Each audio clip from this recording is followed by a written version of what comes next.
हम स्टार्ट करने जा रहे हैं क्लास 11th आईटी का कंप्यूटर सिस्टम चैप्टर 1। इस चैप्टर में हमारे पास है introduction to computer system, evolution of computer, computer memory, software. सबसे पहला टॉपिक जो है हम स्टार्ट करेंगे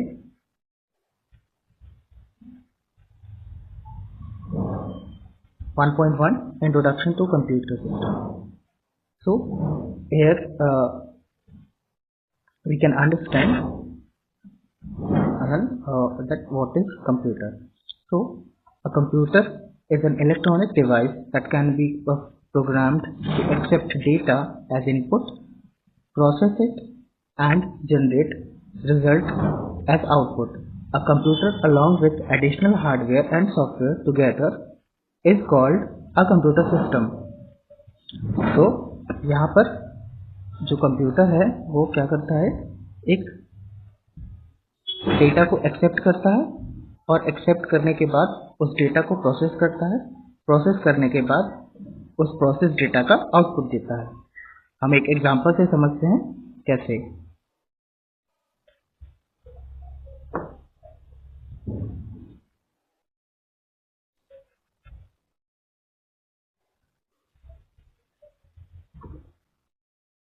यहाँ पर सपोज हमने एक इनपुट लिया 2 और इस 2 के साथ हमें इंस्ट्रक्शन क्या देनी है। सपोज हमें इंस्ट्रक्शन देनी है ऐड, तो हमने किया प्लस। फिर इसके बाद एक और हमने डेटा दिया 2, यहाँ पर प्रोसेस हुई और प्रोसेस के बाद जो हमारा रिजल्ट आया वो आया 4। तो इस तरह से कंप्यूटर डेटा को लेता है, इंस्ट्रक्शन को लेता है, अगेन डेटा को लेता है एंड देन प्रोसेस करता है और फिर हमें एक रिजल्ट जनरेट करके देता है जो कि हमारा आउटपुट होता है।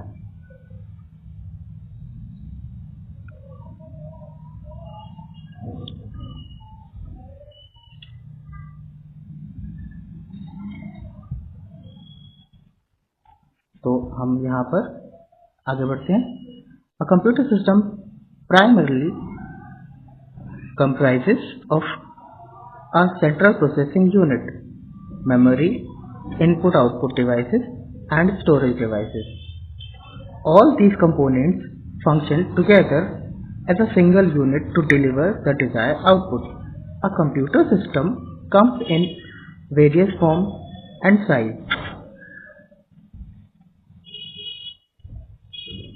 It can vary from a high-end server to a personal desktop, laptop, tablet, computers or a smartphone. यहाँ पर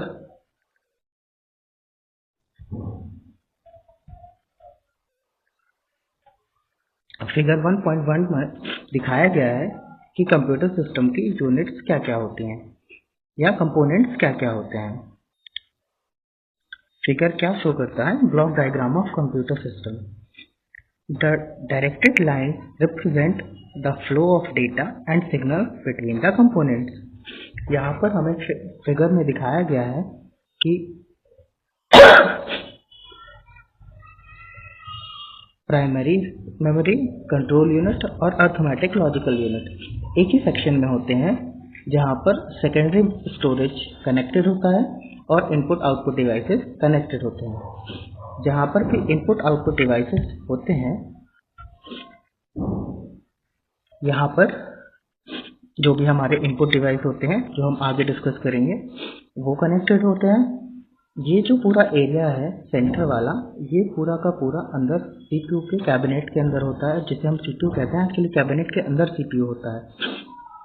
तो जो सेंट्रल प्रोसेसिंग यूनिट होती है जिसे हम सीपीयू कहते हैं, उसके अंदर ये 3 चीजें होती हैं, प्राइमरी मेमोरी, कंट्रोल यूनिट और arithmetic logical unit.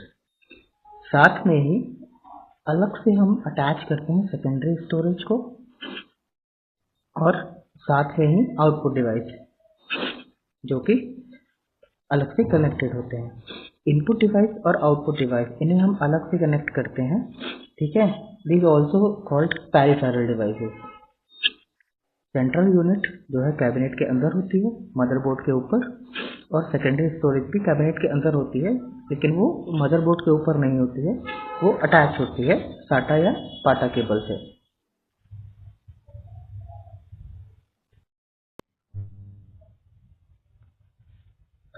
Now 1.1.1 Central Processing Unit, that means CPU. It is an electronic circuitry of a computer that carry out the actual process and is usually refers to as the brain of the computer. तो जो CPU होता है उसे हम brain of computer कहते हैं।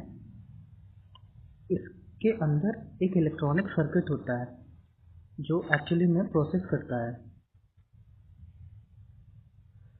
It is also commonly called processor. हम commonly इसे प्रोसेसर कहते हैं बिकॉज ये प्रोसेस करता है डेटा को। Physically a CPU can be placed on one or more microchip called integrated circuit. CPU के अंदर बहुत सारी माइक्रोचिप्स होती हैं जिन्हें हम इंटीग्रेटेड सर्किट कहते हैं, जिन्हें शॉर्ट फॉर्म में IC कहा जाता है। Integrated circuit comprise semiconductor materials. ये जो ICs होती हैं ये सारी की सारी सेमीकंडक्टर डिवाइसेस से सेमीकंडक्टर मटेरियल से बनी होती हैं। किसी भी इलेक्ट्रॉनिक डिवाइस को आप अगर ओपन करेंगे उसके अंदर एक सर्किट होता है और ब्लैक कलर के कुछ कंपोनेंट्स होते हैं। These are semiconductor devices. तो जो ब्लैक कलर के जो ICs होती हैं वो सारी सेमीकंडक्टर मटेरियल की बनी होती हैं। The CPU is given instructions and data through programs. The CPU then fetch the program and data from the memory and perform arithmetic and logical operation as per the given instruction and store the result back to memory. CPU को instruction दी जाती है programmes के through. Group of programs जो होते हैं वो softwares होते हैं। तो जब हम किसी भी सॉफ्टवेयर को रन करते हैं तो उसके जो पर्टिकुलर प्रोग्राम्स हैं वो भी रन करते हैं। वो इंस्ट्रक्शन देते हैं CPU को, CPU फैच करता है उन प्रोग्राम्स को जो कि स्टोर्ड होते हैं हमारी मेमोरी में, और उसके ऊपर फिर परफॉर्म किया जाता है अर्थमेटिक या फिर लॉजिकल ऑपरेशन। ऑपरेशन कंप्लीट होने के बाद जो इंस्ट्रक्शन है और जो रिजल्ट है वो दोनों ही फिर से वापस मेमोरी में स्टोर कर दिए जाते हैं और वही मेमोरी फिर हमें उस रिजल्ट को डिस्प्ले कराती है। While processing, the CPU store the data as well as instructions in its local memory called register. CPU के अंदर एक फास्टेस्ट मेमोरी होती है जिसे रजिस्टर कहा जाता है। इस रजिस्टर के अंदर सारे के सारे जो मेमोरीज होती हैं, सारे का सारा जो डेटा होता है और जो भी इंस्ट्रक्शंस होती हैं वो स्टोर की जाती हैं। A part of the CPU chip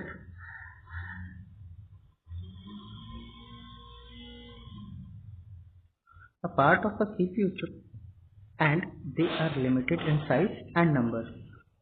CPU जो चिप होती है उसमें उसका जो साइज होता है वो लिमिटेड होता है और जो नंबर ऑफ रजिस्टर्स होते हैं वो भी लिमिटेड होते हैं। Different registers are use for storing data, instruction और इंटरमीडिएट रिजल्ट। अलग अलग रजिस्टर्स डेटा को स्टोर करते हैं, इंस्ट्रक्शन को स्टोर करते हैं और जो उसका आउटपुट आ रहा है उसको स्टोर करते हैं।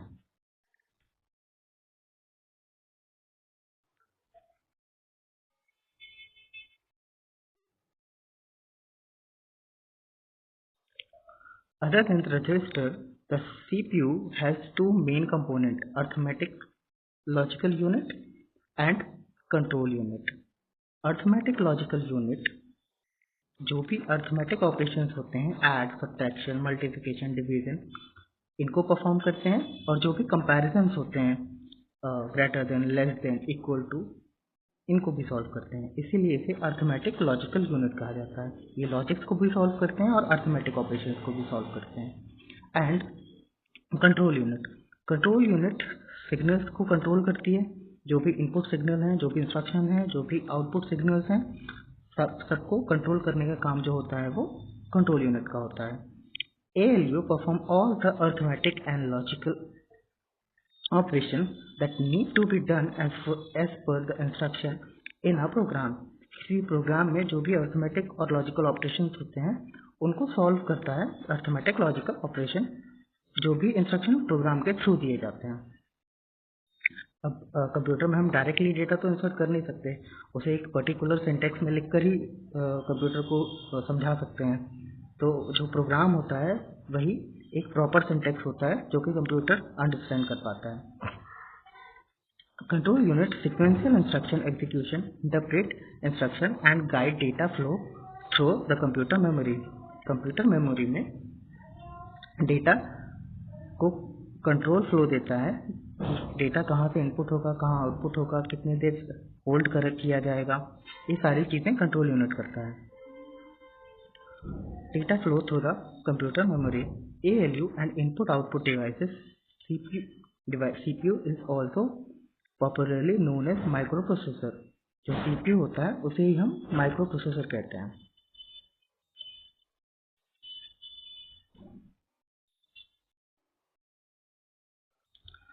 अब नेक्स्ट पॉइंट आता है हमारे पास 1.1.2 input devices. The devices through which control signals are sent to a computer are termed as input device. These devices convert the input data into a digital form that is acceptable by the computer system.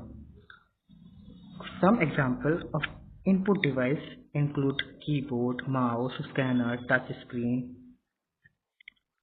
mic, etc. shown in figure. Specially designed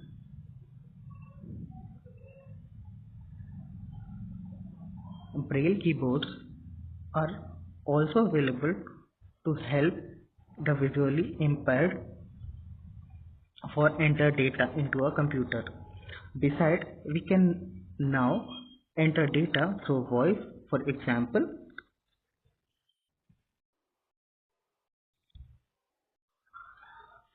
we use Google Voice Search to search the web where we can input the search string through our voice. तो जैसा कि यहाँ पर input devices बताए गए हैं, जिस भी डिवाइस से आप कंप्यूटर को सिग्नल सेंड करेंगे वो सारे के सारे डिवाइस इनपुट डिवाइस होंगे। लाइक कीबोर्ड, जब हम प्रेस करते हैं किसी भी की को कीबोर्ड के ऊपर, तब वो सेम अल्फ़ाबेट या फिर नंबर या स्पेशल कैरेक्टर जाकर हमारे कंप्यूटर स्क्रीन पर शो हो जाता है। तो हमने जनरेट क्या किया, प्रेस किया है किसी भी एक की को, और वो जो हमारा मैकेनिकल सिग्नल था उसको कंप्यूटर की तरफ भेजा, कंप्यूटर ने उसको डिस्प्ले करा दिया। वैसे ही माउस, जब भी हम माउस को मूव करते हैं, माउस का कर्सर मूव करने लगता है क्योंकि हमने माउस से एक सिग्नल जनरेट किया है जो कि कंप्यूटर स्क्रीन पर दिखाई देने लगता है। सेम स्कैनर में हम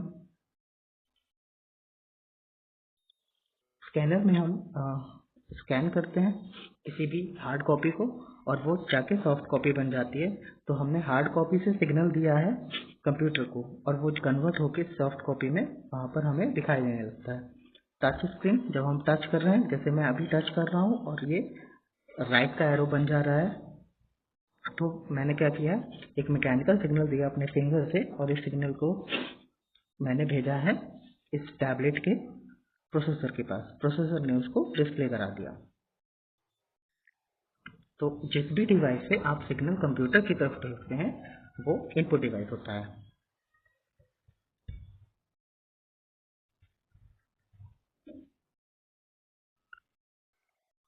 Data entered through input device is temporarily stored in main memory, also called RAM. तो हमारे पास दो टाइप की मेन मेमोरी होती है, एक तो रैम, एक तो रोम। रैम रैंडम एक्सेस मेमोरी, रोम रीड ओनली मेमोरी। जो भी डेटा हम इनपुट देते हैं वो टेम्पररी कहाँ पर स्टोर हो जाता है, हमारी रैम के अंदर, जिसे हम मेन मेमोरी भी कहते हैं। Of the computer system for permanent storage and future use, the data as well as instruction are stored permanently in additional storage location called secondary memory. हमारे जो हार्ड ड्राइव होती है या फिर जो SSD होती है वो हमारे सेकेंडरी स्टोरेज में आते हैं, या पेन ड्राइव, जिनमें हम परमानेंटली डेटा को स्टोर करके रखते हैं जब तक कि हम उसे डिलीट ना कर दें। वो डेटा परमानेंटली स्टोर हो जाता है और फिर हमें in future we will use that data.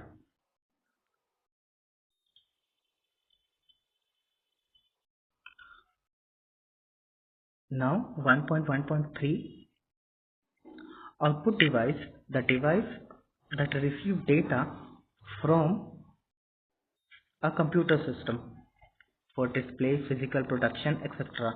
is called output device. It converts digital information into human understandable form. For example, monitor, projector, headphone, speakers, printers, etc. Some output devices are shown in figure 1.3. A braille display monitor is useful for visually challenged person to understand the textual output generated by a computer. A printer is a commonly used device to get output in physical hard copy form. Three types of commonly used printer are inkjet, laserjet, and dot matrix. Nowadays, there is a new type of printer called 3D printer, which is used to build physical replica of digital 3D design. These printers are being used to manufacturing industry to create prototypes of products. Their use is also being explored in the medical field, particularly for developing body organs. तो output device जो होते हैं, जैसे monitor हो गया, जिससे भी हमें कोई सिग्नल मिल रहा है या कंप्यूटर सिग्नल दे रहा है, that is called output device.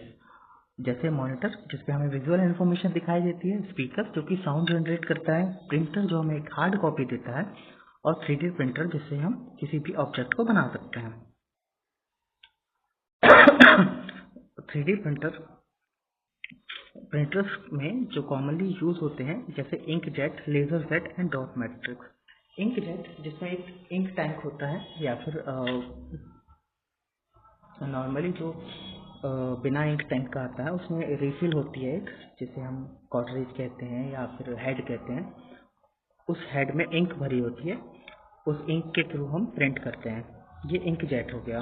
Laser jet जिसमें इंक नहीं होती है, पाउडर होता है, एक लेज़र बीम उस पाउडर से जो भी हमारा प्रिंट है उसको जनरेट करता है। फिर आता है डॉट मैट्रिक्स प्रिंटर। ये प्रिंटर एक पिन से हिट करता है कार्बन को, और कार्बन